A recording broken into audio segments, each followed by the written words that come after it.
അസ്സലാമു അലൈക്കും വറഹ്മത്തുള്ളാഹി വബറകാതുഹു. കടയെല്ലാം അടച്ച് പോകുമ്പോൾ ആമിറിൻ്റെ അടുത്ത് വന്ന് റസാക്ക് ചോദിച്ചു, മോനെ, എന്തായാലും നിനക്ക് നല്ല ഇപ്പോൾ ഒരു കടയെല്ലാം തുടങ്ങി, ഒരു ബിസിനസ്സെല്ലാം തുടങ്ങി. നമുക്ക് ഈ സന്തോഷത്തിന് വീട്ടിൽ പോകുമ്പോൾ കുറച്ച് ലഡുവും സാധനങ്ങളുമെല്ലാം വാങ്ങി എല്ലാവരും ഒന്ന് അറിയട്ടെ. നാലുപുറം അപ്പുറമൊക്കെ ഉള്ള വീടുകളിലൊക്കെ, നാലുപുറം ഉള്ള വീടുകളിലൊക്കെ നമുക്ക് കൊടുക്കാം. എല്ലാവരും അറിയട്ടെ എൻ്റെ മോൻ വലിയ ബിസിനസ്സുകാരനെല്ലാം ആയി എന്ന്. അങ്ങനെയെല്ലാം ചെയ്താലോ എന്ന് ചോദിച്ചു. അപ്പോൾ അമീർ പറഞ്ഞു, ആയിക്കോട്ടെ ഉപ്പ, അതിനെന്താ, നമുക്ക് പോകുമ്പോൾ വാങ്ങിക്കാം എന്ന് പറഞ്ഞു. എങ്ങനെയുണ്ടടാ ഇന്നത്തെ കടയിലെ കച്ചവടമെല്ലാം എങ്ങനെയുണ്ട് എന്ന് ചോദിച്ചു. അവൻ പറഞ്ഞു, കുഴപ്പമില്ല, ഇന്നലെ ഉദ്ഘാടനം കഴിഞ്ഞതല്ലേ, ഇന്നലെ അത്യാവശ്യം തിരക്കുണ്ടായിരുന്നു, ഇന്നും അത്യാവശ്യം നല്ല തിരക്കുണ്ട്, അതുകൊണ്ട് കുഴപ്പമൊന്നുമില്ല. എന്തായാലും ഇങ്ങനെ അത്യാവശ്യം കുഴപ്പമില്ലാതെ പോവുകയാണെങ്കിൽ ആ സൈനിൻ്റെ കട അധികം വൈകാതെ പൂട്ടേണ്ടി വരും. അവൻ്റെ ഒരു സൂപ്പർ മാർക്കറ്റ്, അത് മിക്കവാറും പൂട്ടേണ്ടി വരും. അത് നമ്മുടെ കട ഒന്ന് പച്ച പിടിക്കട്ടെ, അതിൻ്റെ ശേഷം വേണം അതിൻ്റെ പുതിയ ബ്രാഞ്ച് കൂടി തുടങ്ങാൻ. അങ്ങനെ ഒരു 10-20 കടയെങ്കിലും നമ്മുടെ നാട്ടിൽ വേണം. ഞാനും ഷഹാനയും അതിനുള്ള പ്ലാനിങ്ങിലാണ്.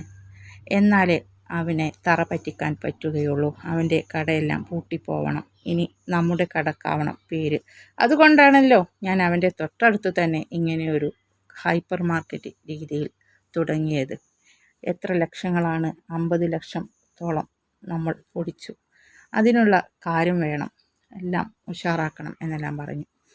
അപ്പോൾ റസാക്ക് പറഞ്ഞു, എല്ലാം നടക്കുമെടാ, നീയല്ലേ, നീയും അതുപോലെ തന്നെ അവളും ഷഹാനയും ചേർന്ന് എല്ലാം നടക്കും എന്ന് പറഞ്ഞു. അപ്പോൾ അമീർ ഉപ്പാനോട്, റസാക്കിനോട് പറഞ്ഞു, ഉപ്പ, എനിക്കൊരു കാര്യം പറയാനുണ്ട്, നിങ്ങൾ എതിരൊന്നും പറയരുത് എന്ന് പറഞ്ഞു. അപ്പോൾ റസാക്ക്, എന്താണ് മോനെ, എന്താണ് എന്ന ആകാംക്ഷയിൽ, എന്താണിപ്പോൾ അവൻ പറയാൻ പോകുന്നത് എന്ന ആകാംക്ഷയിൽ റസാക്ക് അമീറിൻ്റെ മുഖത്തേക്ക് ഇങ്ങനെ ഉറ്റുനോക്കി. അമീർ പറഞ്ഞു, ഞാൻ എല്ലാം കഴിഞ്ഞ്, നല്ല രീതിയിൽ കഴിഞ്ഞ് സന്തോഷത്തോടു കൂടി ഉപ്പാനോട് പറയാൻ നിൽക്കുകയായിരുന്നു. പിന്നെ ഷഹാനയില്ലേ, അതായത് ഈ കടയുടെ പാർട്ണർ, എൻ്റെ കൂട്ടുകാരി, അവളെയാണ് ഞാൻ കല്യാണം കഴിക്കാൻ പോകുന്നത്. പിന്നെ മറ്റവളുടെ നിശ്ചയമല്ലേ മറ്റന്നാൾ, അതുകൊണ്ട് എൻ്റെ നിശ്ചയവും ഉടൻ നടത്തണം. അവളുടെ കല്യാണം എന്നാണോ നിശ്ചയിക്കുന്നത് അതേ ദിവസം തന്നെ ഞങ്ങളുടെ കല്യാണവും നടത്തണം. അതാണ് ഞങ്ങളുടെ പ്ലാൻ. എന്നാൽ എൻ്റെ ഉമ്മയില്ലേ, എൻ്റെ ഉമ്മ, അവളുടെ കൂടെ പോയ എൻ്റെ ഉമ്മാക്ക് എൻ്റെ കല്യാണമെല്ലാം കൂടാൻ വലിയ ആഗ്രഹം ഉണ്ടായിരിക്കുമല്ലോ. എന്തായാലും ഉമ്മാൻ്റെ മകൻ തന്നെയല്ലേ ഞാൻ. അപ്പോൾ അവളുടെ കല്യാണം അവിടെ നടക്കുമ്പോൾ എന്തായാലും ഉമ്മാക്ക് എൻ്റെ കല്യാണത്തിൽ പങ്കെടുക്കാൻ കഴിയില്ല. അതുകൊണ്ട് വാശിയാണ് എനിക്ക്, ആ ദിവസം തന്നെ എൻ്റെ ഷഹാനയുടെ കല്യാണം നടക്കണം എന്നെല്ലാം പറഞ്ഞു. ഇത് കേട്ടതും റസാക്ക് ആകെ അത്ഭുതപ്പെട്ടു പോയി. എടാ മോനെ, നീ എന്താണ് പറയുന്നത്? നിൻ്റെ കൂട്ടുകാരി, നിൻ്റെ പാർട്ണറോ? അവളുടെ ഉപ്പയും ഉമ്മയും സമ്മതിക്കുമോടാ? അവരൊക്കെ വലിയ പൈസക്കാരല്ലേ, വലിയ തറവാടികളല്ലേ. നമ്മളെപ്പോലെയുള്ള ചെറിയൊരു വീട്ടിലേക്ക് കല്യാണം കഴിക്കാൻ അവളുടെ ഉപ്പയും ഉമ്മയും ഒക്കെ സമ്മതിക്കുമോ? അവളും നമ്മുടെ വീട്ടിൽ വന്നാൽ എങ്ങനെയാടാ കഴിയുക? നമ്മുടെ ഒരു ചെറിയ വീടൊക്കെ അല്ലേ എന്ന് ചോദിച്ചു. അതാണെങ്കിലോ ഉള്ളത് ബാങ്കിലും 2-3 മാസത്തെ കുടിശ്ശിക തെറ്റിക്കിടക്കുകയാണ്. എന്താവുമോ എന്തോ, ഇനി ഇതിൽ നിന്നെല്ലാം പൈസ കിട്ടി എന്നാണ് അതെല്ലാം വീടി നമ്മുടെ ഉമ്മാൻ്റെ പേരിലാണെങ്കിൽ കൂടി അത് ഭാവിയിൽ നിനക്കുള്ളതല്ലേ. എങ്ങനെയെങ്കിലും ഹമീദ് ഇനി ഹാജറാക്കൊന്നും കൊടുക്കേണ്ടി വരില്ല. ഇനിയിപ്പോൾ കൂടിപ്പോയാൽ ഹമീദിക്കാക്കല്ലേ എന്തെങ്കിലും ചെറിയ ഒരു ഓഹരി കൊടുത്ത് എത്രയും പെട്ടെന്ന് അത് നിൻ്റെ പേരിലേക്ക് എഴുതാനുള്ള വഴി നോക്കണം. പക്ഷേ അതാണെങ്കിൽ കൂടി നമ്മളെ എടുത്ത 25 ലക്ഷം അടച്ചു തീർത്താലല്ലേ, അതിന് അത്യാവശ്യം നിൻ്റെ ഒരു 4-5 മാസം, 5-6 മാസമെങ്കിലും വേണ്ടടാ നിൻ്റെ ബിസിനസ് ഒന്ന് പച്ച പിടിക്കണം, എന്നാലല്ലേ ആധാരം തിരിച്ചെടുക്കാൻ പറ്റൂ എന്നെല്ലാം പറഞ്ഞു. അമീർ പറഞ്ഞു, ഉപ്പ, അതിൻ്റെ കാര്യത്തിലൊന്നും ഉപ്പ വിഷമിക്കേണ്ട, അതെല്ലാം നമുക്ക് എടുക്കാം. 2-3 മാസത്തെ കുടിശ്ശികയല്ലേ തെറ്റിയിട്ടുള്ളൂ. അതിപ്പോൾ ഏകദേശം ഒരു 10-15 ദിവസത്തെ കച്ചവടം കിട്ടിയാൽ തന്നെ അത് അടച്ചു തീർക്കാനുള്ളതുള്ളൂ.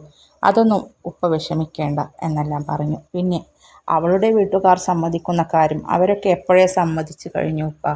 അതിനിടയിൽ ഒരു വിഷയമുണ്ടായി. ഞാൻ ഉപ്പാനോട് അതൊന്നും പറഞ്ഞിട്ടില്ല എന്ന് പറഞ്ഞു.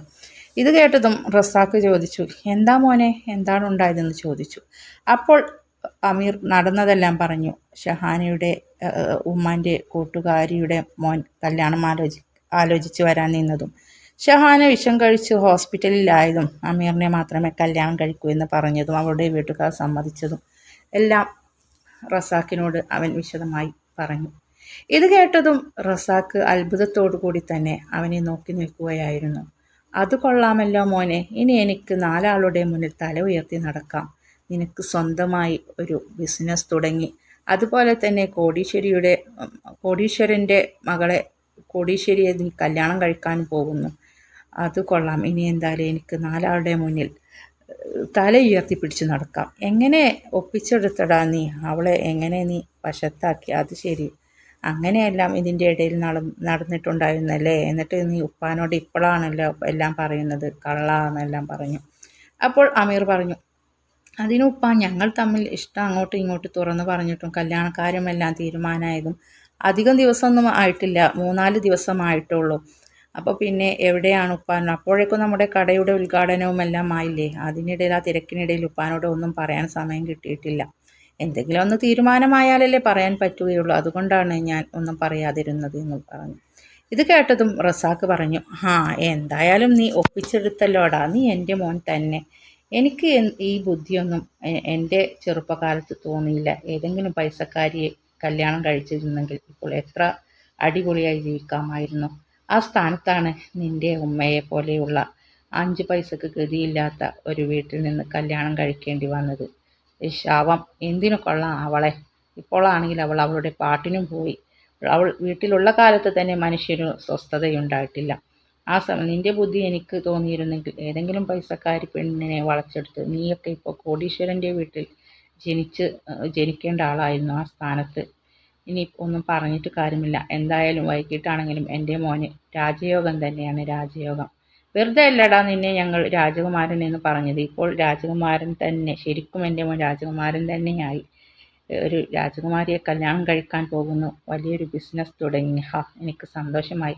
ഇനി മോനെ പോകുമ്പോൾ ലഡു മാത്രം ആക്കേണ്ട, നമുക്ക് കേക്ക് കൂടി വാങ്ങാം, എൻജോയ് ചെയ്യാം, വീട്ടിൽ എല്ലാവർക്കും സന്തോഷമാവട്ടെ എന്നെല്ലാം പറഞ്ഞു. അമീർ പറഞ്ഞു, ഉപ്പ ഓക്കെ, ഞാൻ ഈ പണിക്കാരെയെല്ലാം ഒന്ന് പറഞ്ഞു വിടട്ടെ, അവരോട് ഓരോ കാര്യങ്ങൾ ചെയ്യേണ്ടതെല്ലാം പറഞ്ഞു കൊടുത്ത് എന്നെല്ലാം പറഞ്ഞു. ക്ലോസ് ചെയ്യാൻ കുറച്ച് പരിപാടികൾ കൂടി ബാക്കിയുണ്ട്.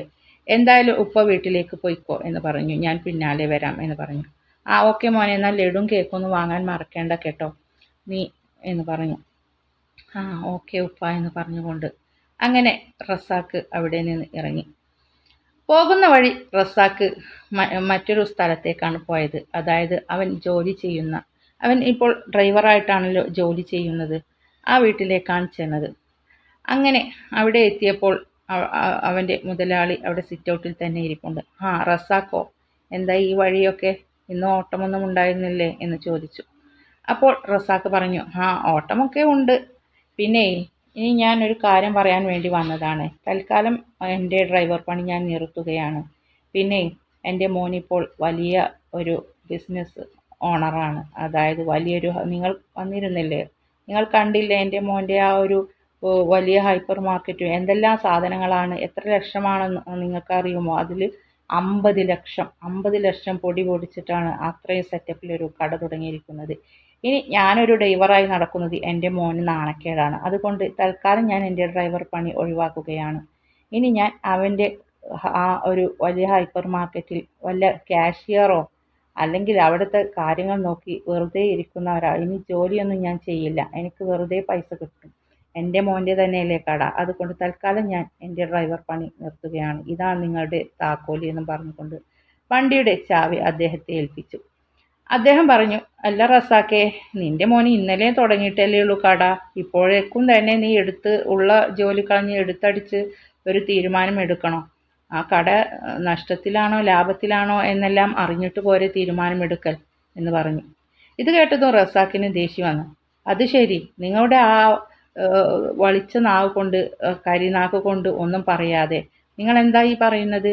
നഷ്ടത്തിലാണോ ലാഭത്തിലാണോ എന്നോ? അതേ, എൻ്റെ മോനാണ്, രാജയോഗമുള്ളവനാണ് അവൻ, എൻ്റെ അമീർ മോൻ. അമീർ എന്ന് പറഞ്ഞാൽ നിങ്ങൾക്കറിയില്ലേ, രാജാവാണ്. അതുകൊണ്ട് തന്നെ എൻ്റെ മോൻ്റെ കട നല്ല ഉഷാറാവും. ഹോ, നിങ്ങളുടെ നാവ്, പുഴുത്ത നാക്ക് നശിച്ചു പോട്ടെ എന്നെല്ലാം പ്രാഗിക്കൊണ്ട് അവിടെ നിന്ന് ഞാൻ പോണു. ഇനി ഞാൻ അവൻ്റെ കട നഷ്ടത്തിലായാലും ലാഭത്തിലായാലും എനിക്ക് നിങ്ങളുടെ കടയിൽ നിങ്ങളുടെ വണ്ടിയിൽ ഞാൻ എന്തായാലും ഡ്രൈവറായി ജോലി ചെയ്യില്ല. ഇമാതിരിയല്ല സ്വഭാവം എന്നെല്ലാം പറഞ്ഞ് അവിടെ നിന്ന് ഒറ്റപ്പോക്കായിരുന്നു. റസാക്കിൻ്റെ മുതലാളി മനസ്സിലിങ്ങനെ വിചാരിച്ചു, എന്ത് കണ്ടിട്ടാണോ ഇവനീ പോകുന്നത്? തുടങ്ങിയിട്ടില്ല അപ്പോഴേക്കും തന്നെ ഒരു കട മോൻ തുടങ്ങിയിട്ടില്ല അപ്പോഴേക്കും തന്നെ ഇതാണ് കോലമെങ്കിൽ ആ കട വലിയ നിലയിലെത്തി എന്തായിരിക്കും ഇവനെ ഒന്നും പിടിച്ചാൽ കിട്ടില്ല. അഹങ്കാരം, പടച്ച റബ്ബേ മനസ്സിൽ വിചാരിച്ചു. ഹോ, കൊരങ്ങൻ്റെ കയ്യിൽ പൂമാല കിട്ടിയ പോലെ ആവാതിരുന്നാൽ മതിയായിരുന്നു. ഇവൻ്റെ മോൻ്റെ കയ്യിൽ ആ കട കിട്ടിയിട്ട് ഇവനെപ്പോലെ തന്നെയാണെങ്കിൽ അത് നോക്കി നടത്താനും അത് കൊണ്ടു നടക്കാനുമുള്ള പ്രാപ്തിയൊക്കെ ഇവൻ്റെ മകനുണ്ടാകുമോ എന്തോ ആവോ. എന്തായാലും നല്ല രീതിയിലാവട്ടെ, അല്ലാതെ എന്ത് ചെയ്യാൻ. എന്തായാലും അവൻ നന്ദിയില്ലാത്തവൻ. ഇത്രയും 4-5 വർഷം തൻ്റെ കൂടെ നിന്നിട്ട് അവൻ പുല്ലുപോലെയാണ് ആ ഒരു വണ്ടിയുടെ ചാവി തൻ്റെ മുഖത്തെറിഞ്ഞു പോയത്. അവൻ ചോദിക്കുമ്പോൾ താൻ അഡ്വാൻസായിട്ട് അവൻ്റെ ശമ്പളവും എല്ലാം മുൻകൂട്ടി കൊടുത്തിരുന്നു. അതുപോലെ തന്നെ അവൻ്റെ ബുദ്ധിമുട്ടുകൾ അറിഞ്ഞ് ഞാൻ കുറച്ച് അധികം പൈസയും കൊടുത്തിരുന്നു. ഒന്നിനും നന്ദിയില്ലാത്തവൻ. ഇപ്പോൾ കണ്ടില്ലേ, മകൻ്റെ കയ്യിൽ ഒരു പുത്തൻ പണം വന്നിട്ടില്ല അപ്പോഴേക്കു തന്നെ അവൻ്റെ ഒരു അഹങ്കാരം എന്നെല്ലാം അദ്ദേഹം മനസ്സിൽ വിചാരിച്ചു. അങ്ങനെ റസാക്ക് അവിടെ വീട്ടിലെത്തി. അപ്പോഴേക്കും അമീറും കടയടച്ച് വീട്ടിലെത്തിയിരുന്നു. അപ്പോൾ അമീർ പറഞ്ഞു, അല്ല ഉപ്പ അപ്പോഴേക്ക് എവിടേക്കാണ് പോയത്? ഞാൻ ഉപ്പാനെ കാത്തു നിൽക്കുകയായിരുന്നു.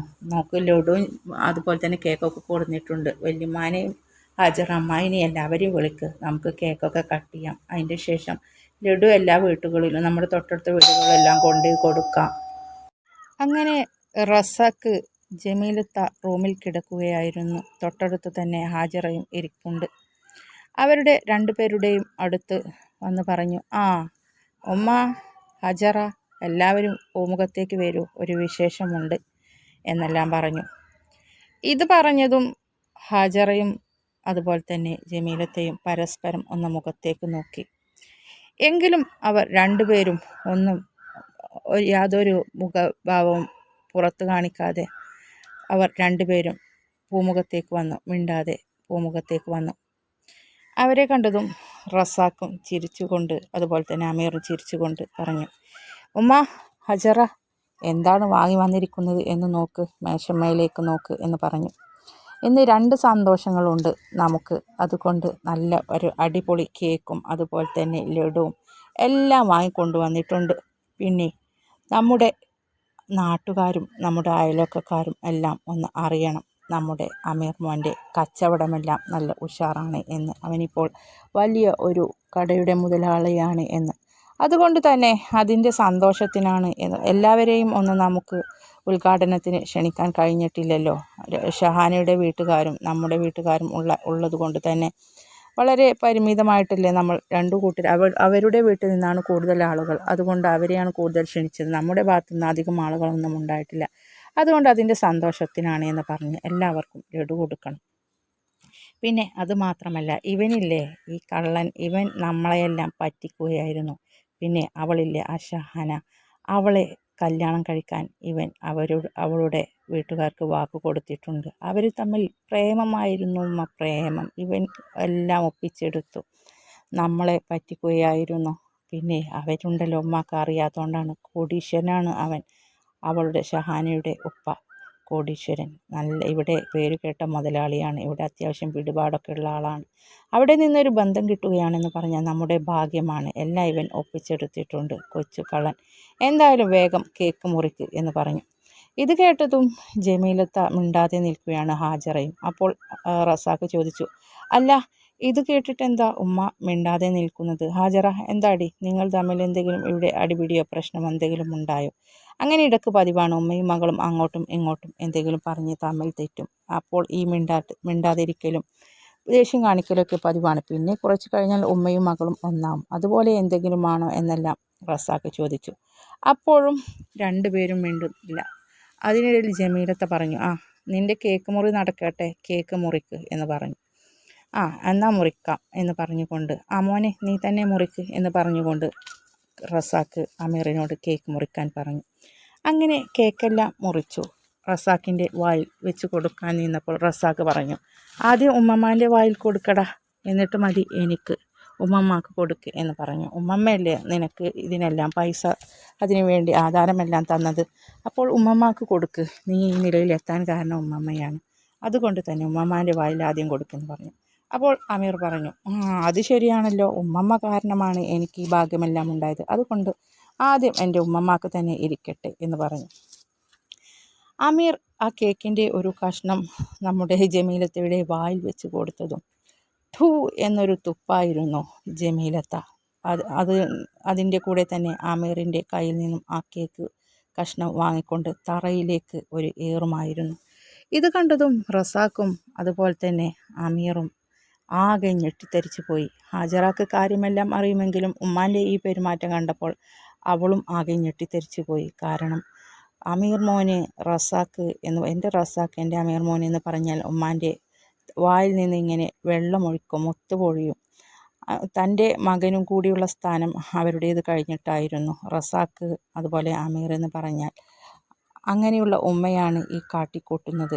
കാര്യം എന്തായാലും അവൾക്കറിയാം. എങ്കിൽ കൂടി ഉമ്മയുടെ ഈ പെരുമാറ്റം കണ്ടപ്പോൾ അവൾക്ക് ആകെ അത്ഭുതമായി. ഇത് കണ്ടതും റസാക്കിന് ആകെ ദേഷ്യം വന്നു. അവൻ ഒരു നിമിഷം ഉമ്മാൻ്റെ ഉമ്മയാണെന്നെല്ലാം മറന്നുകൊണ്ട് റസാക്ക് ദേഷ്യത്തിൽ ജമീലത്താടെ മുഖത്തേക്ക് നോക്കിക്കൊണ്ട് ചോദിച്ചു, എന്താ തള്ളേ, നിങ്ങൾക്ക് ഭ്രാന്തി പിടിച്ചോ? നിങ്ങൾ കുറേ നേരമായല്ലോ മിണ്ടാതിരിക്കുന്നത്. പിന്നെ നിങ്ങളുടെ ദേഷ്യമൊക്കെ എന്തെങ്കിലും ഉണ്ടെങ്കിൽ ഉള്ളിൽ വെക്കാതെ എന്താണെന്ന് വെച്ച് പറയൂ. ഞാൻ വിചാരിച്ചു നിങ്ങൾ തമ്മിൽ എന്തെങ്കിലും പ്രശ്നമുണ്ടായിട്ടാണെന്ന്. ഇത് നല്ല കൂത്ത്, നിങ്ങൾക്ക് ഭ്രാന്തി പിടിച്ചോ? എന്താണ് നിങ്ങൾ ഇങ്ങനെയെല്ലാം കാട്ടിക്കൂട്ടതെന്ന് ചോദിച്ചു. ഇത് കണ്ടതും ജമീലത്ത ഉച്ചത്തിൽ പറഞ്ഞു, ഭ്രാന്തല്ലടാ, അതിനപ്പുറം പിടിക്കും. നീയും നിൻ്റെ മകനും ചതിച്ചല്ലടാ ഇതെല്ലാം ഉണ്ടാക്കിയത്, എന്നെ ചതിക്കുകയായിരുന്നല്ലേ എന്ന് ചോദിച്ചു.